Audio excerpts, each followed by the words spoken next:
Money moves fast. Threats move faster. Fraud Prevention Department, this is David. How can I help you today? Hi, I just received an email saying there's suspicious activity on my account. It said to call this number right away. It looked real. The email said your bank accounts were compromised. The logo was correct. The language felt urgent but professional. You called the number in the email. A calm voice answered. They knew your name. They knew your bank. They told you the money needed to be moved immediately to protect it. Before you know it, $10,000 is gone. You hang up. The silence feels heavy. This isn't a personal failure. It's what pressure does inside a system built for speed. From here, we take this one step at a time.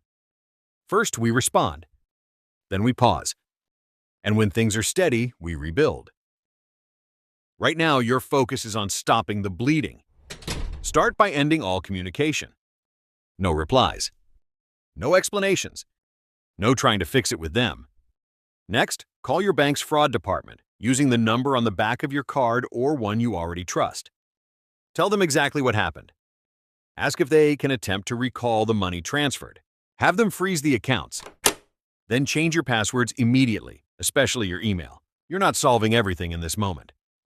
You're containing damage, and in our example, that $10,000 may or may not be recoverable. But what happens next? That's still in your control. Additional losses are preventable. Once the immediate damage is contained, we pause. Not forever, just long enough to steady ourselves. For the next 24 hours, no new financial decisions, unless they're required to stop further damage. No new transfers. No reacting to promises. No rushing to fix it. Because panic compresses time. Protection expands it. When we're shaken, everything feels urgent. But urgency is what created the damage in the first place. So we widen the moment. File the reports. Freeze your credit. Add friction anywhere money could move. And in our example, this is often when the second call comes. We can reverse the 10,000. We just need you to act quickly. This is where pause protects you. When you slow it down, the manipulation loses its power. Pause isn't passive. It's control. Recovery isn't finished just because the calls stop. Before we rebuild anything, take one breath. This moment does not define you. A scam doesn't mean you're careless.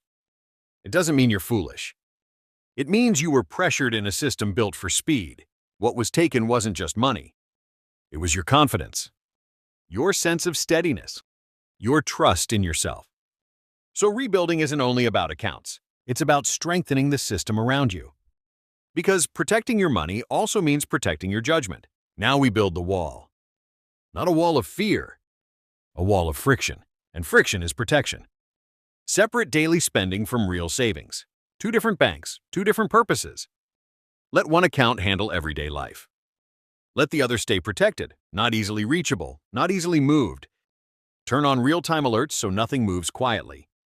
Add a trusted contact, someone you'd want notified if something ever felt off. And make the 24-hour pause rule permanent.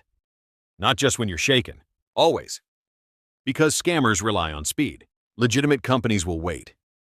And slowing things down protects more than your money. It protects your clarity, your confidence, your peace of mind. If this just happened to you, take one more breath. You are not alone. And this moment does not define you. What matters now is what you build next. Respond. Pause. Build the wall. If you want a clear guide for the first 48 hours after a scam, download the After the Scam Immediate Action Checklist below. And if this helped you think more clearly today, like the video. Subscribe to Crane. Share it with someone you care about. Because money moves fast, protection comes from slowing it down.